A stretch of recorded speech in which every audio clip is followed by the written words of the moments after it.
Hello students, welcome to education with difference. और आज का हमारा टॉपिक है how to balance a chemical equation.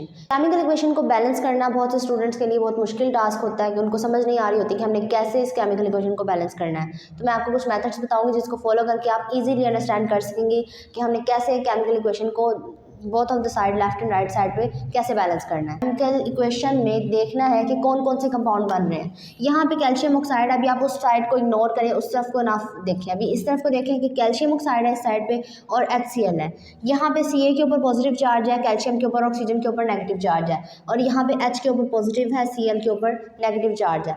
तो यहाँ पे Cl नेगेटिव, Ca पॉजिटिव जो है वो इस नेगेटिव के साथ रिएक्ट करेगा तो बना देगा CaCl2, और H पॉजिटिव रिएक्ट करेगा O नेगेटिव के साथ और बना देगा H2O। यहाँ पे बन जाएगा H2O।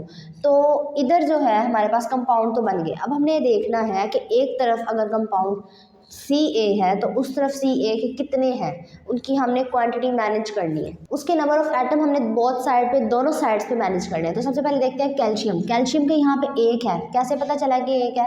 क्योंकि कैल्शियम के साथ यहाँ पे कोई 1 या 2 3 इधर कुछ भी नहीं लगा हुआ, ना ही इसके स्टार्टिंग पे कुछ लगा हुआ है। तो हमने देखना है इधर 1 है, इस तरफ भी कैल्शियम का 1 है, क्योंकि ना यहाँ पे कुछ लगा हुआ है ना फर्स्टली स्टार्टिंग पे कुछ लगा हुआ है। दोनों तरफ कैल्शियम के बैलेंस हो गए 1 एटम। फिर उसके बाद हमने ऑक्सीजन की देखनी है। ऑक्सीजन यहाँ 1 है। ऑक्सीजन की मॉलिक्यूल अगर यहाँ देखें तो इधर भी ऑक्सीजन की मॉलिक्यूल 1 ही है, क्योंकि इसके स्टार्टिंग पे भी, इधर स्टार्टिंग पे कुछ नहीं लगा हुआ और यहाँ पे भी कुछ नहीं लगा हुआ। इसका मतलब वहाँ भी 1 है, इस तरफ भी 1 है। ऑक्सीजन भी हमारा इक्वल हो गया। अब हमने देखना है हाइड्रोजन। इस तरफ हाइड्रोजन का यहाँ पे 1 एटम है, जैसे कि पहले बताया कि कुछ नहीं लगा हुआ इसके साथ, तो इसका मतलब ये 1 एटम है। और दूसरी तरफ देखें तो हाइड्रोजन का यहाँ पे एटम है और ये 2 एटम्स है। 2 हाइड्रोजन के साथ लगा हुआ है, इसका मतलब ये है कि हाइड्रोजन के 2 एटम्स हैं। तो इस तरफ तो हाइड्रोजन के 2 एटम्स हैं, इस तरफ हाइड्रोजन का 1 एटम है। हमें इस तरह से करना पड़ेगा कि यहाँ भी 2 हमने मैनेज करने हैं। तो हम क्या करेंगे, इसके स्टार्ट में यहाँ पे 2 लगा देंगे। यहाँ पे जो 2 है, ये एक चीज़ अंडरस्टैंड करें, इसको जहन में रखें कि जो 2 है ये H के साथ भी है और ये Cl के साथ भी है, ये दोनों के साथ है। तो इसका मतलब ये है कि अगर 2 H के मॉलिक्यूल, H के यहाँ पे 2 एटम्स हैं तो क्लोरीन के भी यहाँ पे 2 ही हैं। वो हम फर्दर क्लोरीन के बारे में करेंगे डिस्कस, अभी हम सिर्फ H के बारे में कर रहे हैं। तो H के हो गए यहाँ पे 2 एटम, यहाँ भी H के 2 एटम्स हो गए। फिर हमारे पास आ जाती है बारी क्लोरीन की। क्लोरीन जैसा कि मैंने आपको बताया कि इसके यहाँ पे तो कुछ नहीं लगा हुआ है, लेकिन इधर स्टार्टिंग पे जो लगा हुआ है वो दोनों के साथ है, कॉमन है, यानी आप समझ लें दोनों का कॉमन है। तो जो चीज़ कॉमन होती है वो दोनों शेयर करते हैं। तो ये दोनों शेयर कर रहे हैं एटम्स इस 2 को, ये 2 इन दोनों के साथ है। तो अब 2 क्लोरीन के साथ है, यानी क्लोरीन के 2 एटम्स हैं, भी क्लोरीन के 2 एटम्स हैं, तो यानी क्लोरीन भी दोनों साइड पे बैलेंस हो गया। अब हम एक दफ़ा दोबारा चेक करें तो इस पूरी केमिकल इक्वेशन में अगर Ca का इस तरफ 1 है, इस तरफ भी 1 है, फिर उसके बाद ऑक्सीजन का यहाँ पे 1 है, इस तरफ भी 1 एटम है, फिर हाइड्रोजन का इस तरफ 2 एटम्स हैं, इस तरफ हाइड्रोजन के 2 एटम्स हैं, फिर क्लोरीन के इस तरफ 2 एटम्स हैं, क्लोरीन के इस तरफ भी 2 एटम्स हैं। तो ये हमारे पास एक प्रॉपर्ली बैलेंस केमिकल इक्वेशन बन गई है, जिसमें हमने दोनों साइड्स पे अपने एटम्स को बैलेंस कर लिया। फिर उसके बाद हमारे पास आ जाता है NaCl। This is very simple reaction. मैंने यहाँ पे बहुत सिंपल रिएक्शन ऐड किए हैं ताकि आप इजीली अंडरस्टैंड कर सकें। अगर आप in short easy chemical equations को समझ लेंगे, फिर जो मुश्किल इक्वेशंस हैं वो आप इजीली सॉल्व कर सकें। Na यानी सोडियम और क्लोरीन, या Cl यानी क्लोरीन।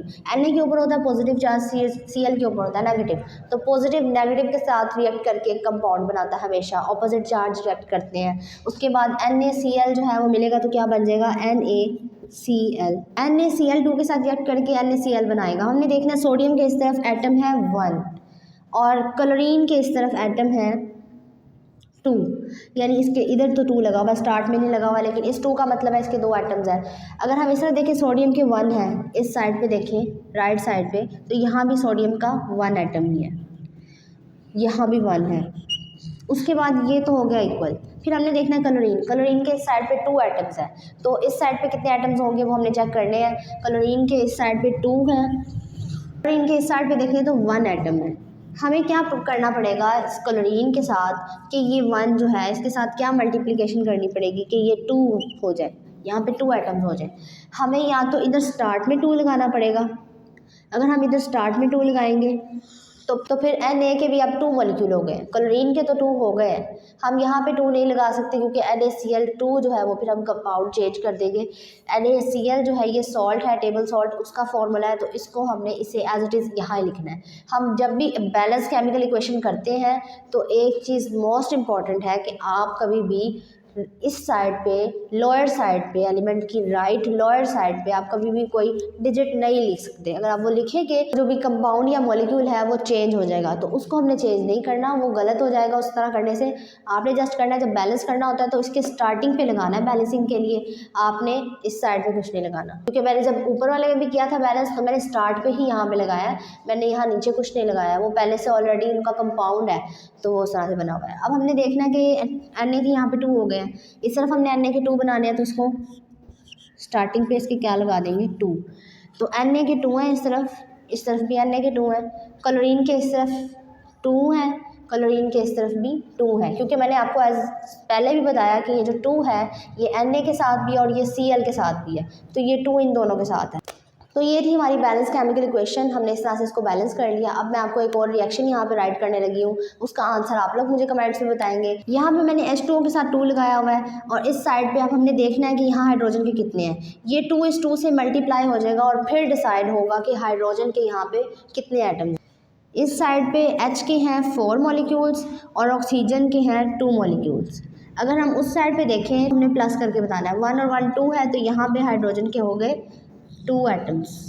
तो इस तरफ हाइड्रोजन के हैं 4, इस तरफ हाइड्रोजन के हैं 2। हम इधर हाइड्रोजन के साथ क्या करेंगे कि वो भी 4 बन जाए। ऑक्सीजन का मैं आपको बैलेंस करके बताती हूँ। ऑक्सीजन यहाँ पे 2 है, ऑक्सीजन यहाँ पे 1 है, तो 1 के साथ अब जब हम 2 को मल्टीप्लाई करेंगे तो ये ऑक्सीजन के बन जाएंगे 2 एटम्स। तो यहाँ पे स्टार्ट पे ही हम लगाएंगे, यहाँ नीचे नहीं लगाएंगे, तो ये ऑक्सीजन के बन गए 2। अब ये जो हाइड्रोजन है इसके भी कितने हो गए हैं 2, तो हाइड्रोजन के 2 + 1 3 हो गए, 3 हैं। तो हम यहाँ पे क्या ऐसा लगाएंगे इसके साथ कि हमारे पास इस साइड पे टोटल हाइड्रोजन 4 हो जाए। हाइड्रोजन के इस तरफ 2 × 2 = 4 हाइड्रोजन आइटम्स हैं, इस तरफ 2 है, तो यहाँ पे हाइड्रोजन के साथ क्या लगेगा कि यहाँ पे भी 4 हो जाए, उस साइड पे भी 4 हो जाए। इस तरफ 2 है, उस तरफ 4 है, इधर हमने 4 कर दिया, हाइड्रोजन के साथ क्या लगाएंगे कि 4 हो जाए, या अब आप मुझे बताएंगे। उम्मीद है आपको लेक्चर समझ आ गया होगा, इसका आंसर आप मुझे कमेंट में बताएंगे। Thank you.